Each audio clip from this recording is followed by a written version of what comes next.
It's funny you're talking about treasuries here because I just saw for the first time since 2007, U.S. treasuries are selling at 5%. And Jack says, is this a good investment? No. I have to say, to me, it seems kind of appealing to be able to lock in 30 years at a 5% return, guaranteed risk rate. I mean, obviously, there's some interest rate risk in between there, but I think locked in 5%. And we're talking right now about the risk reward of the S&P 500. And people basically say that the risk premium that you pay for the S&P 500 is now negative. Yes. When you account for what you could get guaranteed in a treasury. It's true. So, I mean, let's break it down. The reason people say that is the S&P 500 trades for like 21 times forward earnings. So if you just divide that into 100, you get like 4.8% a year. That's what you're expecting. You're expecting 4.8% per year from the S&P 500. Yes. Okay, this is always what people end up doing, and then the S&P 500 ends up doing 13% years, or dividends reinvested even more. I think historically it's like over 9%, but lately it's been more. The problem with the Treasury play, and that's why I was so quick to say no, is I understand the appeal of locking in that 5%, but the problem is duration. So if for whatever reason, interest rates go up 1%, because inflation lasts even longer, that 1% is going to kill like 22% of your portfolio instantly. That's what you'll see. Now, if you want to hold those bonds for 30 years, you'll get 100% back. But in the meantime, 1 year later, interest rates are 1% higher, you're going to be 20% lower. You put $1 million in, you're going to be looking going, I only have $800,000 left. Now, you're still getting a 5% yield on $1 million, right? You're still getting that $50,000. But usually that then shakes people out and people are like, I'll just tax loss harvest over here. So people just don't hold them till the end. If you really, truly hold it to the end, fine. It's great for retired people. For you, at what price would you invest in a 30-year treasury? I don't think I ever would. I really like the Warren Buffett mentality of 6 to 12 month treasuries. And the reason for that is if there's some kind of crazy, weird shock, whether we have stagflation or rates go to zero, I want liquidity. But there's got to be an interest rate where you say, hey, you know what? I'm going to go 50% in this. Because I got to say, if right now I had the option to lock in a 12% return, I would probably just lock in a 12% return. If I knew guaranteed for 30 years, I just average that, I would probably do it. It all depends on what inflation is too, right? Because if inflation were 13%, you'd be like, hell no, right? I'm not going to do that. Just given right now. Just given what we know right now at what price. So I think that all comes down to people's individual opportunities too. Like if, you're running if you're a real estate agent and you're making $100,000 a year, I'm thinking to myself, all right, what can we do to get your business to $300,000 a year?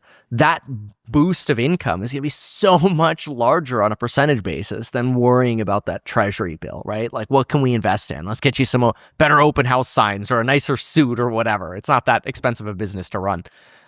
So it depends on everyone individually. Me personally, with like what we're doing with House Hack, reinvest, I wouldn't want to lock in 12% because I think we will make more than that on an annual basis. But that comes down to everyone.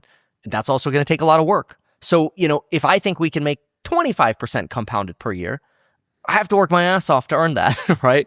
And if I'm retired or I'm not running a startup, yeah, dude, 12% might look pretty appealing. So I don't blame you. Is it easier to build wealth right now for the average person in 2026? I actually think it's going to, and it's going to continue to get harder to build wealth. I think, unfortunately, AI doesn't make people wealthy unless they're like at the top tier of being able to use AI.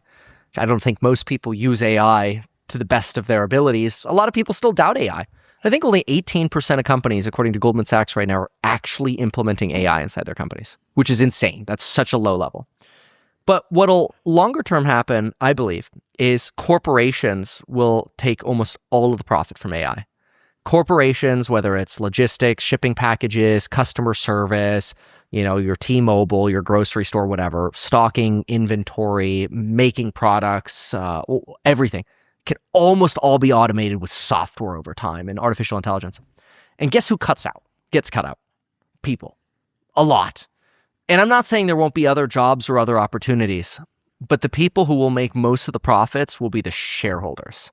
Because you're going to see companies like even Cisco, where, I mean, they just reported banger earnings. Their stock has gone like straight vertical. And they're literally reporting what I expect is going to continue happening. Wow, we're beating earnings and we're firing more people.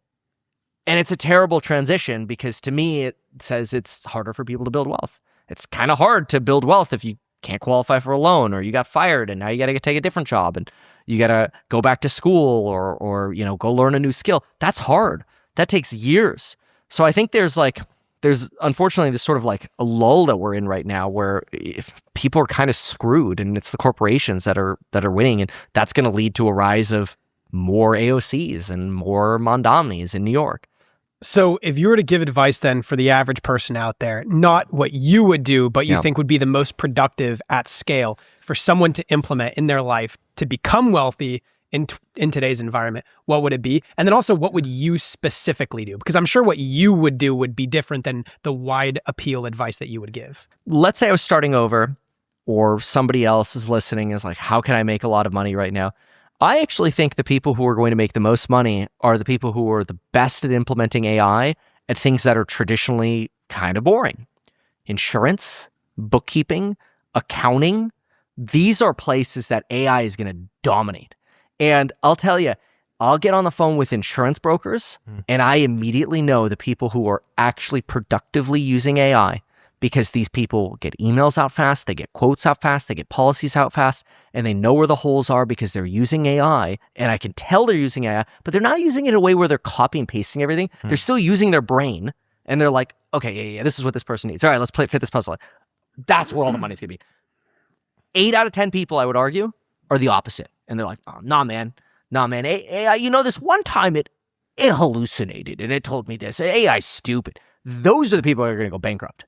Because AI is now, you know, chatbots basically are like 3.5 years old already. You know, the ChatGPT moment was about a little over 3 years ago, came out in November of 22, 3.5 years ago. It's gotten a lot better. Now, I don't think it's going to exponentially keep going. We're not going to get artificial general intelligence. This is still token, like next letter prediction stuff. But basic stuff, a real estate agent, a lender, getting your loan license for when rates come down in the future, because they will come down again in the future, bookkeeping, whatever. Power that with AI. Even an attorney, honestly. An attorney with AI, probably the most dangerous thing that could exist right now.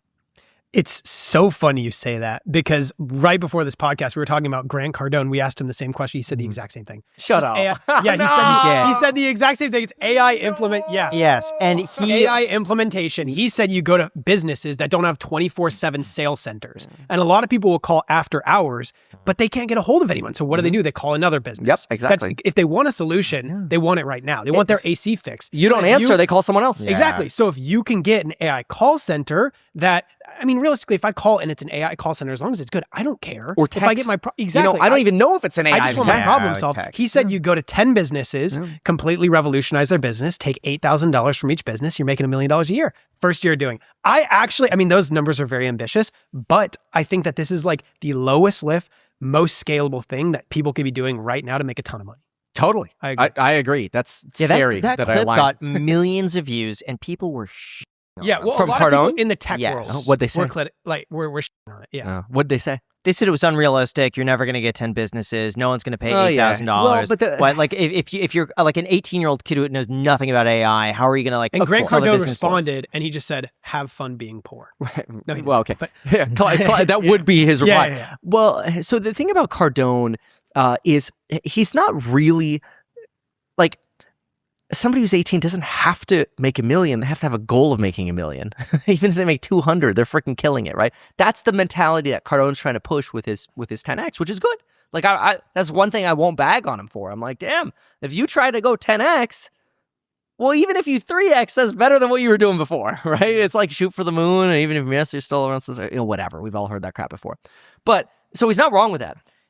But yeah, I mean, the more people are reluctant to use AI around you, when you hear your parents or doctors or people around you are reluctant to use AI, the more you should be doubling down on it. That's my take, because that means there's more money to be made. If you have a cat, you know that keeping them healthy is a non-negotiable. And a big part of that really just comes down to diet. By choosing a quality cat food, you're buying more time with your cat and giving them a happier, healthier life. That's exactly why we are so excited to partner with Smalls. Smalls is fresh, human-grade cat food that does so much more than just feed your cat. It helps them live a full, healthy life. Not only is Smalls healthier for your cat, but it also noticeably improves their energy. In fact, 88% of cat parents say that after feeding Smalls, their cat is softer and shinier and has more energy to play. Smalls recipes are over 80% protein, which helps your cat build the muscle they need, and they never use fillers or artificial ingredients. Personally, I found that finding the right cat food is really difficult because in my case, I have one cat that will literally eat anything. Like you leave any morsel of food on the table, it just will eat it. The other cat's extremely picky, but with Smalls, they both enjoy it. It's the perfect fix. If you're ready to find your forever cat food, Smalls is perfect for you. And for a limited time, because you're a Nice Coffee Hour listener, you get 60% off your first order plus free shipping and free treats for life when you head to smalls.com/iced. That's 60% off your first order plus free shipping and free treats for life when you head to smalls.com/iced. Thank you again to Smalls for sponsoring this podcast.